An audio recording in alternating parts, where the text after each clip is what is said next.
Olympics right quick. Um, yeah, I mean, I don't understand. So you kind of wonder how people could be mean, right? How people could be mean, the empathy, lack of empathy there, how people could be so toxic. Well, with Simone Biles, what she didn't have the greatest routines in like the team in the championships with team championships at the Olympics. She had a subpar showing by her standards, to the point where she was like, she wasn't feeling it. At first, it looked like she got hurt. I think she was hurt a little bit, but it turned out that she was feeling like the performance was hurting the team. And then when it hurt the team, so to the point where she took herself out. Now, she was still on the sidelines, so giving encouragement, being a cheerleader, but what many thought was an unselfish move, because they got the silver. But if she stayed on, to her point, she would have, her scores would have caused the team to drop more. So in her mind, she's like, I don't want to fuck this up for all my teammates putting this work in. Let me just bounce out when I obviously did not have it by my standards, and let us still compete for medal. And they almost did. We almost got the gold still. Right? But we came up with silver, and later on she left participating in the all-around individuals open, but she took herself out of that too, because frankly, and she mentioned it, she went in the I think the way she put it, in her correct space, which if you know anybody know anything about gymnastics, is that if you have to be on point on almost everything, not only to score well, but to keep yourself from getting hurt. Because if you're doing all those twirls in the air, especially on the balance beams, those little bitty ass balance beams, you gotta be on point. The slightest misjudgment is the difference between, imagine flipping up and down on a balance beam and having to worry about coming down on both feet on the balance beam. I don't know if you've been around the balance beam up close and personal. It's pretty damn small. It's pretty narrow. And you have to be on point, all the way on point. And if you're not there, you're going to get yourself hurt, man. Not only just score worse, but get hurt. Because I don't know if people remember Riley McCusker. It's like basically she was competing in the 2017 American Cup. Her foot was off by an inch on the beam. 1 inch on the beam missed dismount. 1 inch. And I wonder, do you know are you familiar with her story? Because this is what happened. Not really, no, I'm not. No. They see her being 1 inch off of the beam dismount. She slammed backwards onto her neck and then rolled over. Bruh. An inch. Let me tell you like by this. An inch. Yeah. So for those that don't know, I didn't know until just now, right? A balance beam is only 4 inches wide. Yeah. My cell phone is 6 inches wide. Yo, there's nowhere in the world I'm doing whatever they do and trying to land on this. Yeah. You talk about the focus that you have to have. There are few sports that I can think of where your mental focus has to be equally as high as your athletic ability. Right. Gymnastics, football, hockey, baseball. Because of the opportunity of you being hurt drastically, especially in sports like hockey and football, where you have other people crashing into you. And all it takes is for you not to be focused for a moment. Yeah. You're slipping off a balance beam. A baseball's hitting you in your body, unfortunately, in some cases in your face. Yeah. Yeah. So, yeah, you have to be mentally ready when you're doing these events. Now, to your point about those being insensitive to Simone Biles and her plight, my thing is this, right? You actually asked the question, why does it seem as though that a specific group of people seem to be the ones that Conservatives. I said it out loud for you. Yeah, there you go. I wanted to make sure because I didn't want to call a particular party. I didn't want to call a particular network. I just wanted to make sure that I got it right. And it was conservatives. Yeah. So why are they so insensitive to her thought process, right? Mm-hmm. If I was a black woman, I'll instantaneously say it's because no one cares for black women, right? Sure. And I'm not going to sit here and say that that's false because we've seen multiple cases, especially in recent years, where that's been the case, right? Let's just be real about it. Let's just be real about that. We're going to be absolutely real about that, right? You were not going to lie to the public, but go ahead. Not at all, right? And it's not just conservatives, but there have been instances where even black men have been come to the defense of course. Of black women. And I hate to see it. And I apologize even in instances where I blindly do it myself. I'm not going to sit here and act like, I haven't made that mistake and not done it. So I'll go ahead and say that out loud, right? Yeah. But it just seems as though that for whatever reason, especially conservative pundits love to make everything, especially as it pertains to TV and radio, they love to make everything political. Right. And being that mental health has become a liberal issue, for whatever reason, my thing is, everybody has mental issues. Right. And everybody. No matter what life, whatever, what walk of life, political ideology, race, it's like cancer. It affects everybody. It affects every damn body. Right. But yet they want to go ahead and attack those that deal with it because they see that's a leftist issue. Mm-hmm. But if you want to go ahead and combine the fact that she's dealing with mental health issues, she stepped away from competing for the good old USA, and the fact that she's a black woman or just a person of color, but especially a black woman, they'll go ahead and they'll speak out about this. I'm not going to sit here and pontificate about whether or not if it was a white woman, how would they respond? But unfortunately, we kind of have a general idea of how that would be. But I'm not going to sit here and stereotypically say that they wouldn't, because if she was white and liberal, they probably would attack her too. Sure. But especially that's fair. But especially because she's a woman of color, right? Yeah. That they're going after her, and it's very unfortunate. It's highly unfortunate. Now, unfortunately, like I kind of alluded to earlier, and like I said, when come with it. Yeah, I was about to forget a name. When Tracy was here, right? Yeah. At times I can be a jerk, right? I know this. But it's not necessarily out of jerkdom, right? I saw someone comment about this on social media, and in essence, I kind of agreed with them. Simone did talk about having the pressure of the world on her shoulders. Yeah.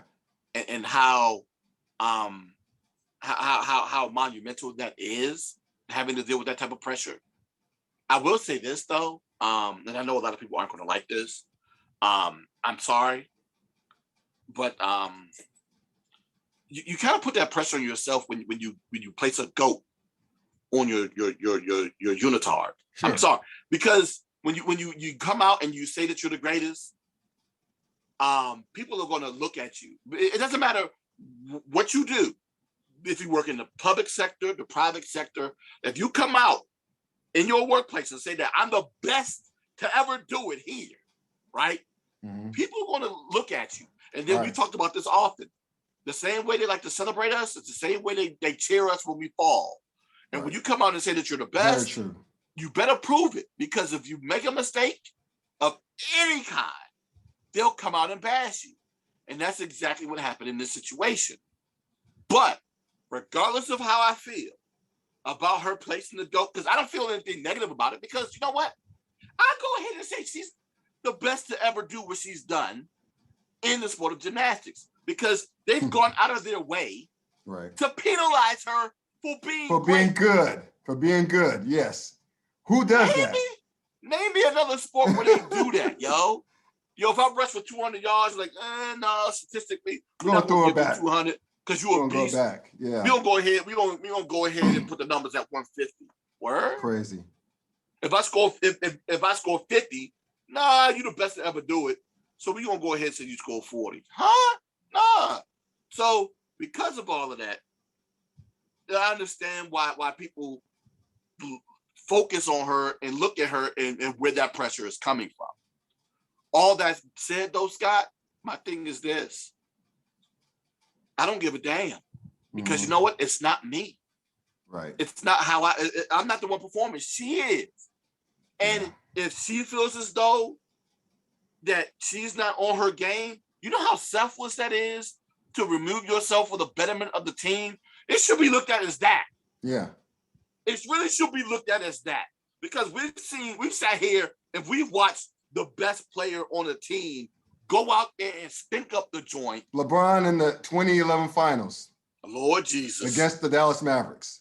I still remember that. Jesus. When Skip Bayless derisively calls him the frozen one to this day at that moment. Yes. People don't understand is that, especially with that pressure, I mean, it's one thing if you're a football player or a basketball player, you get to make, or a baseball player, if you have the yips, as they call it in sports, the yips, and football, in the case of football, you get to make it up the following week. You get to get over it and move past it. If Tom Brady throws 2 or 3 interceptions a game, remember that game against New Orleans in prime time? We absolutely stunk up the joint. Yeah. Got his ass kicked. Guess what happened to him, boys and girls? He came back, and along the way, won the Super Bowl. He beat New Orleans at their place in the playoffs. He was able to get over that. With you're LeBron James, you could come back the following year. Well, not only that, you got other games the next few nights to get over it. If you're a baseball player, if you have some wild pitches, if you're a pitcher, or you are just in the funk as a hitter, as a power hitter, you get, not only you get the next night, you have 100 some odd games to figure it out. You have 160 games to figure it out. You got another 20-something starts to figure it out. Yes. You good. If you're in the Olympics, you have one time in 4 years. Matter of fact, to make it even worse, for most of the sports in the Olympics, with the exception of like, you know, those sports where they had to play multiple games to figure out who gets into the round of competing for medals, you only get one opportunity to do this, yo. Right. And if you mess that up, that's it. That's it. You gotta wait to try to do it again in 4 years. And if you have a particular age, you might not make it back in 4 years. And that's the thing is, people don't understand. No. Same with track and field. You only get one shot. You train for 4. Man, you trained for 4 years. 4 years denying yourself a hamburger. For 4 years in the apple pie and banana pudding in my case. For 4 years, and not only, and even if you do make the Olympic tournament, you may not get the medal. You know, may not get the medal. Of not medaling at all. That's 4 years. Yes. To make it make sense. That's pressure, man. And especially in a sport like gymnastics, where your ass is torn up in the air. And if you're off, I don't understand how more people don't get hurt. But here's the kicker, man. I'm not going to name him because he doesn't deserve to be named. But this some clown, a conservative personality, I'll leave it at that, on Twitter, he said he called her a coward.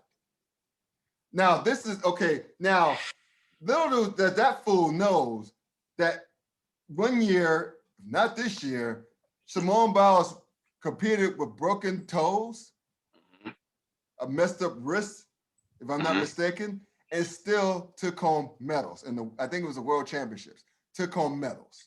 Yeah. And despite her not being in the right mind space, she still got a silver in the team competition. And she still is the most decorated gymnast this country has ever seen. Yeah. And I guess it goes back to what Venus Williams once said. It's in response to what Naomi Osaka was dealing with. She was basically saying, if a reporter would have come for her like that, and I'm paraphrasing, all she has to do is remember that this person probably either has not picked up a tennis racket or just not as even as good as to the point where that he or she can't see Venus, and she just leaves it at that. She said, and I'll leave it at that. Not at all. And I find it that those who are the most critical of her are the ones that can't compete on her level at all. Now, well, at anything in life. Yeah. If you could come to me and say that you're the greatest at anything in life, then maybe I'll go ahead and say, okay, all right, well, I can see you being critical of her on this one. All right, maybe. But you know what? Even still, Bama, it ain't you. It's her. Allow her to make the decision what is best for her well-being and her safety, mostly her safety. Right. Because, like you said, all it takes is an inch. We say it in sports all the time. It's a game of inches, and in this situation, it's your health and well-being is on the line, and that's why I was not critical of her in her decision to walk away. Now, like I said earlier, I understand the whole concept of the pressure and it coming on her and how that could be self-inflicted in a sense. But you know what? I don't care. I don't care. He's a fucking GOAT, guys. Who gives a shit? I don't care. And then for those, it happens. It happens to the best athlete. It does happen in sports. It does. And the thing is, for those that try to compare her to other greats and said that, well, they didn't quit. Why she quit? And then names were named. I'm gonna go ahead and Michael Jordan was named. Yeah, Michael Jordan was named as someone who didn't quit. Did you see 1994? That was a quit moment. Yeah. Now, he stepped away because his dad died. I understand that, right? I understand that. He felt as though that, I can't compete. That's a mental health thing. That was a mental health thing. My daddy just died. That's mental health. He was burnt out. He was burnt out. That is exactly what the hell that is. Yes. That is exactly. For those that want to be critical of Simone Biles and you're not critical of Michael Jordan, what the fuck you think 1994-95 was? That was him stepping away from the game because mentally he couldn't deal with the fact that his daddy was murdered. Right. In a botched trial at that. For those who haven't seen the documentary, I think it's on Amazon or Netflix or whatever. We're not talking about The Last Dance either. It's not The Last Dance. It's another documentary where they focus specifically on the trial. That entire trial was botched. And he did his best to stay away from it because you know what? It was probably trauma-filled for him. Yeah. Imagine, I'm sorry, bro, but imagine, because I lost my father last year as well, but imagine having to see your daddy on TV, your trial, your daddy being murdered on TV every single moment. And this would be before the social media days. So I can imagine how it would do it fair right now. If it was now? Your daddy your daddy's murder on TV, but you being reminded on your daddy being killed and how he was killed. Yes. Yes. I don't know how anyone could deal with that. No, I don't either. But dude, that's what that was. Yeah. That was his Simone Biles moment before Simone Biles, right? Yeah. Hell, probably before she was born.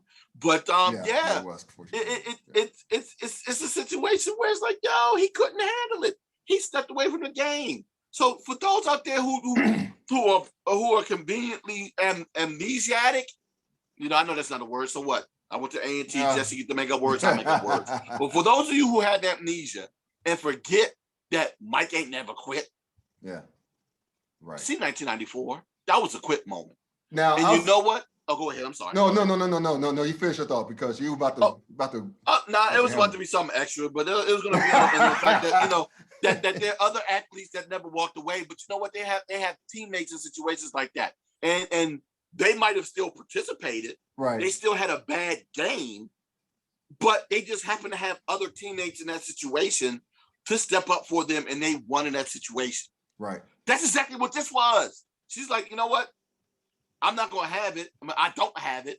I'm just going to step away, let my teammates do it, and hopefully they do their best, and they did, and they got a silver. Well, people have always also forget about Michael Phelps. He dealt with depression. He's still dealing with depression. God bless him. Yes. But he retired twice. Mm-hmm. You know, and I remember some people went after him. And this is like in the early 2000s, when he said he needed to step away. He was suicidal. Mm-hmm. I don't know if he attempted to kill himself, but he got help. But I think he still deals with mental health issues like depression. But people don't remember that. No, they don't. That he he stepped away twice. Yes, but you know what else they don't remember either? What's that? Athletes that lead or that start to lean on chemical dependency to deal with their mental health issues. Yeah. See Lawrence Taylor. Yes. He was doing all of that because he couldn't deal with the pressure of being Lawrence Taylor. He couldn't deal with the pressure of being him in New York City. He calls him There's Lawrence Taylor and there was LT. Yes. He was trying to live up to LT. He was trying to live up to being LT, and he had the accessibility to deal with to get certain things, which led to his dependency because of his depression. So yes, it happens. People dealt with it differently back in the day, unfortunately. Yeah. Now people don't have to end up having to potentially injure themselves or become codependent on substances. They can just say, you know what, just let me get a break. I need a break. Yeah. And that's the thing. But I was going to say, on The Odd Couple, Chris Broussard and Rob Parker, two guys I love and two guys I respect and listen to a lot and watch on YouTube. They pontificated. They were in the middle, kind of towards the other side. Is that they understand her being freaked out. It happens. She was freaked out. Yeah. But Rob Parker brought up, the fact, and it's a fair point, that she's not the first athlete to deal with immense pressure. See Jackie Robinson, drop Jackie Robinson's name. Oh, yeah. See Jackie Robinson, where, the stuff we saw in 42, if you see stuff like that, you know that it was much worse than that. Oh, God, yes. His teammates, half his team didn't want him. Other teams on the road threatened to forfeit. They show how bad the Phillies and the Cardinals were towards him, especially the Phillies. And the Pirates too. The Pirates were really bad. To him. How many times he got beamed? I think they had a record. He had a record of being beamed in the season, but he somehow won Rookie of the Year that season. I just have to say is this, and that's plausible. That's a fact. Yeah, that's plausible. But I still think you shouldn't poo-poo what Simone Biles is going through. No. I think with Jesse, I almost called him Jesse, Jackie Robinson instead of Jesse Owens, he knew that he was the trailblazer. He knew that if he was a step away, no black man or Latino man would ever get a shot, at least not for a while. Because they figure if that doesn't work with this guy, it's not going to work. It's not going to work. But to your point too, Jesse Owens too. Being a black man going to Berlin. Yes. Yes. Yeah, he mentioned them too. Yeah. Yes. I mean, it happens, but they did it for the betterment of the good. I'm thankful that those athletes that were in that situation wrote it out, right? Now, and yes, if you want to go ahead and sit here and count straws or count hairs, yes, Simone Biles' pressure isn't as immense as that, right? But still, she says she's not in the right place. Why are we criticizing her? Right. I understand it's for our entertainment, but at the same time, though, it has to be a point where we say, you know what, I'm fine with you not competing right now. Sometimes you gotta let those that entertain us be human, because that's what they are. If we're sitting here watching a bunch of robots, then yeah, I'm gonna go ahead and be like, damn, son, you better go ahead and get your robot ass out there and fight. No, they're human. If they need to walk a step away, step away. I'm not gonna want the same way. I'm not gonna want you to go out there with a physical ailment. I'm not gonna want you to go out there with a mental ailment either. Right. And I'm not gonna be critical of you because of it. Yeah, that's a good point. A great point. On that note, let's